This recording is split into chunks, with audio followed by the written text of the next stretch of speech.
ថ្ងៃនេះខ្ញុំនឹងចែករំលែកបច្ចេកទេសពីរយ៉ាងដែលមិនធ្លាប់បរាជ័យដែលត្រូវបានប្រើប្រាស់ជាសម្ងាត់ជាច្រើនជំនាន់ដើម្បីធ្វើឲ្យដើមផ្លែឈើដែលមិនទាន់ផ្លែរយៈពេលជាច្រើនឆ្នាំវិញអាចផ្លែឡើងវិញបាន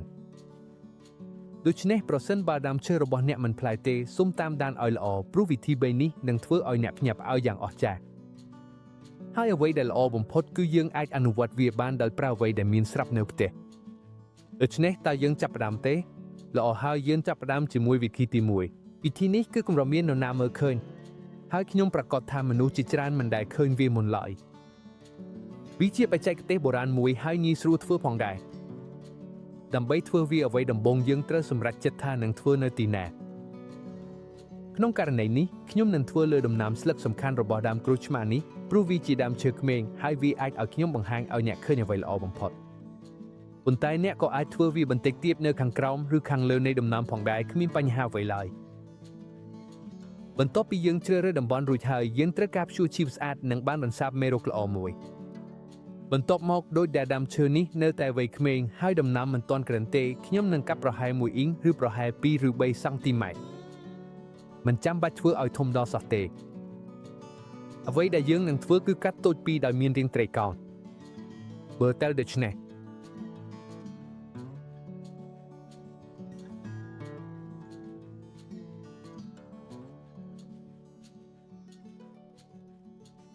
ល្អហើយបន្ទាប់ពីកាត់បាន2រួចយ៉ាងប្រុងប្រយ័ត្ននិងប្រើចុងកាំបិតយើងនឹងបន្តលើកសម្បកតូចនេះឡើងយើងធ្វើយ៉ាងស្រួលមិនប្រញាប់ប្រញាល់ទេរហូតដល់វាធ្វើឲ្យសម្បកផ្ដាច់ចេញពីឈើបន្តិច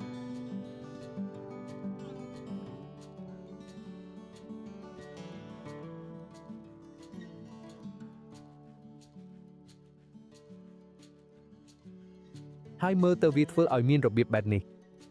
ហេតុអ្វីបានជាវាមានឈ្មោះបែបនេះគឺមកពីនេះហើយឥឡូវនេះយើងនឹងយកដុំ aloe vera តូចមួយហើយយើងនឹងលាបវាលើរបួសទាំងមូលជាពិសេសតាមបរិវេណជាប់នឹងកន្លែងកាត់វានឹងជួយឲ្យតំបន់នោះស្អាតជាងមុនហើយជួយឲ្យរបួសជាសះស្បើយល្អប្រសើរជាងមុន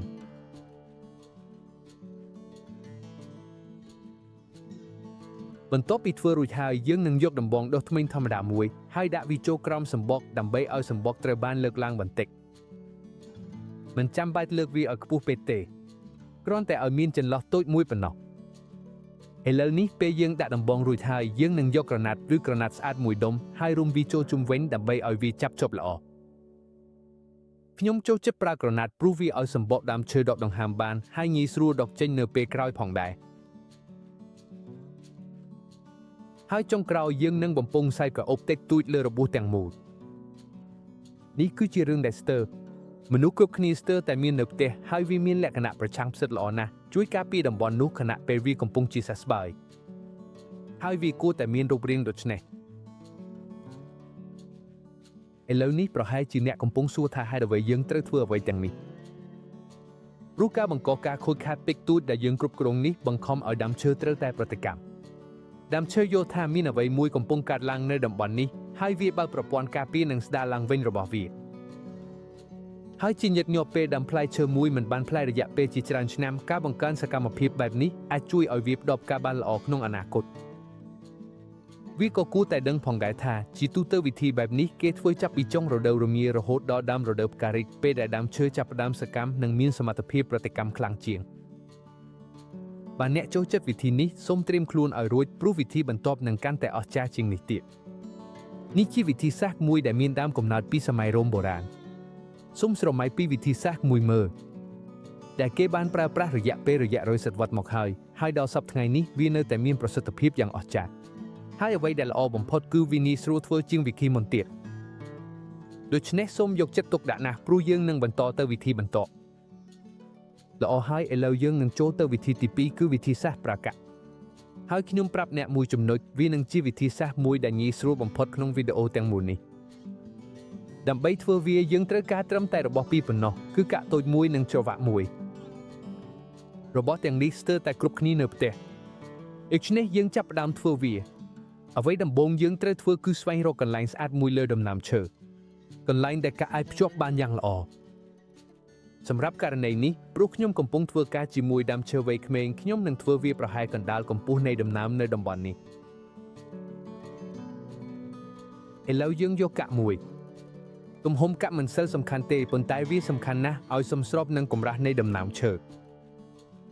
បើដំណាំឈើស្ដាងណាស់យើងនឹងប្រើកាក់តូចពេលយើងបានកាក់ហើយយើងដាក់វាលើសំបកឈើឥឡូវយើងយកច្រវាក់ហើយចាប់ផ្ដើមបង្អាប់វាបន្តិចម្ដងរហូតដល់កាក់អាចភ្ជាប់ខ្លួនឯងបាន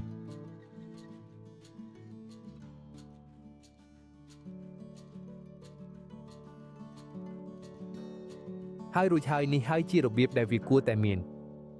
បន្ថែមទៀតប្រសិនបើអ្នកមានដើមឈើធំជាងនេះនិងមានដំណាំក្រាស់ជាងនេះមនុស្សជាច្រើនក៏ធ្វើដូចគ្នានេះផងដែរ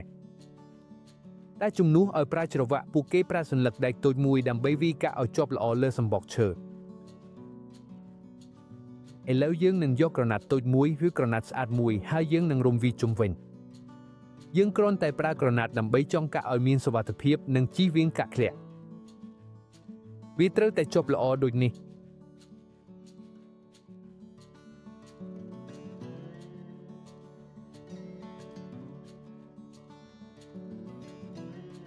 ឥឡូវនេះដូចជាវិធីមុនអ្នកប្រហែលជាកំពុងសួរថាហេតុអ្វីបានជាអ្វីមួយសាមញ្ញដូចកាក់អាចដំណើរការបានហើយពេលយើងចាក់កាក់នេះចូលក្នុងសម្បកដើមឈើតែបន្តិចយើងកំពុងបង្កការខូចខាតតិចតួចដែលគ្រប់គ្រងបានហើយដើមឈើក៏ដូចជាវិធីមុនដឹងថាខ្លួនកំពុងប្រឈមនឹងគ្រោះថ្នាក់ដូច្នេះវានឹងបើកប្រព័ន្ធការពាររបស់វាដោយស្វ័យប្រវត្តិហើយវានឹងធ្វើអ្វីវានឹងព្យាយាមបន្តពូជមានន័យថាវានឹងបង្កើតផ្កាហើយដោយហេតុនេះវានឹងបង្កើនឱកាសឲ្យមានផ្លែច្រើនជាងមុនហើយដោយសារតែហេតុនេះវិធីសាស្ត្រនេះដែលបានបន្តពីជំនាន់មួយទៅជំនាន់មួយនៅតែជាវិធីសាស្ត្រដ៏មានប្រសិទ្ធភាពខ្លាំងមួយដែលអ្នកអាចរកឃើញបានមកដល់សព្វថ្ងៃហើយតាមពិតទៅវាក៏ជាវិធីសាស្ត្រដែលងាយស្រួលបំផុតមួយផងដែរឥឡូវនេះតើយើងគួរធ្វើវិធីសាស្ត្រនេះពេលណាដូចជាវិធីមុនដែរវាអាចធ្វើបានល្អបំផុតចាប់ពីចុងរដូវរងារហូតដល់ដើមរដូវនេះទៀករដូវដែលជាពេលដែលដើមឈើចាប់ផ្ដើមសកម្មភាពហើយទឹកដើមក៏ចាប់ផ្ដើមហូរទៅវិញទៅមកយ៉ាងខ្លាំងផងដែរឥឡូវនេះខ្ញុំនឹងបង្ហាញអ្នកអំពីវិធីសាស្ត្រដ៏សាមញ្ញបំផុតមួយប៉ុន្តែវាក៏ជាវិធីសាស្ត្រដែលមនុស្សភាគច្រើនមិនសូវស្គាល់ផងដែរហើយអ្វីដែលល្អបំផុតគឺយើងមិនត្រូវប្រើកាំបិតឬកាក់ឡើយគ្រាន់តែប្រើដំបងតូចមួយឬឈើសម្រាប់ជួយឲ្យត្រង់និងក្រណាត់តូចមួយប៉ុណ្ណោះវិធីសាស្ត្រនេះគេហៅថាវិធីសាស្ត្រចុងជួរហើយទោះបីវាហាក់ដូចជាវិធីងាយស្រួលពេកសម្រាប់ឲ្យមានប្រសិទ្ធភាពក៏ដោយតែវាផ្ដល់លទ្ធផលគួរឲ្យភ្ញាក់ផ្អើលមែនទែនដូច្នេះសូមឲ្យយកចិត្តទុកដាក់ណាស់ព្រោះយើងនឹងធ្វើវាជាដំណាក់កាលមួយហើយដើម្បីធ្វើវាគឺងាយស្រួលណាស់លើកនេះខ្ញុំនឹងធ្វើជាមួយដំណាំបណ្ដូលតូចមួយដើម្បីឲ្យអ្នកអាចមើលឃើញបានច្បាស់ជាងមុនអ្វីដំបូងដែលយើងត្រូវធ្វើគឺដាក់ដំបងតូចមួយឬឈើជួយត្រង់នៅក្បែរដើមមួយដែលយើងចង់ធ្វើការងារឥឡូវនេះត្រូវប្រុងប្រយ័ត្នណាស់យើងនឹងចាប់ផ្ដើមបត់ឬចុងជួរដើមនោះជុំវិញឈើជួយត្រង់ធ្វើបែបនេះ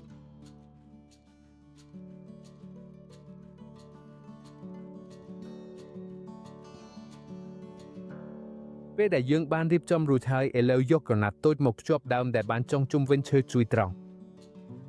គ្រាន់តែចងជុំវិញបន្តិចហើយទុកឲ្យវាចាប់ភ្ជាប់ល្អហើយវាគួរតែមានរូបរាងបែបនេះក្រៅពេលកន្លងទៅដើមក៏នឹងចាប់ផ្ដើមសម្របខ្លួនទៅនឹងឈើជួយត្រង់ប៉ុន្តែក្នុងអំឡុងពេលសម្របខ្លួននោះដើមឈើនឹងស្គាល់ថាមានអ្វីមួយផ្លាស់ប្ដូរមានកម្លាំងឬការផ្លាស់ប្ដូរមួយលើសាខាដែលមិនធម្មតាហើយសញ្ញាអាសន្នតិចតួចនោះហើយដែលជាច្រើនករណីជួយជំរុញឲ្យដើមឈើពតកម្មដើមផ្លែបកស្រាយថាវាអាចកំពុងប្រឈមមុខនឹងស្ថានភាពតានតឹងហើយជាវិធីសាស្ត្ររស់រានមានជីវិតវានឹងព្យាយាមបន្តពូជហើយវាធ្វើដូចម្តេចដែរវាធ្វើដោយផលិតផ្កាហើយបន្ទាប់មកផ្លែឥឡូវនេះសូមប្រាប់ខ្ញុំក្នុងមតិយោបល់ថាអ្នកមើលខ្ញុំពីណាហើយដើមឈើអ្វីដែលកំពុងបង្កបញ្ហាឲ្យអ្នកបើអ្នកមានដើមផ្លែដែលមិនផ្ដល់ផ្កាឬមិនផ្ដល់ផ្លែសូមប្រាប់ខ្ញុំផងខ្ញុំនឹងរីករាយអាននិងព្យាយាមជួយអ្នកហើយបើអ្នកនៅមិនទាន់ជីវទេសូមចុច like មួយល្អហើយចែករំលែកវីដេអូនេះជាមួយនរណាម្នាក់ដែលស្រឡាញ់រុក្ខជាតិដូចអ្នកហើយយើងនឹងជួបគ្នាវិញនៅវីដេអូបន្ទាប់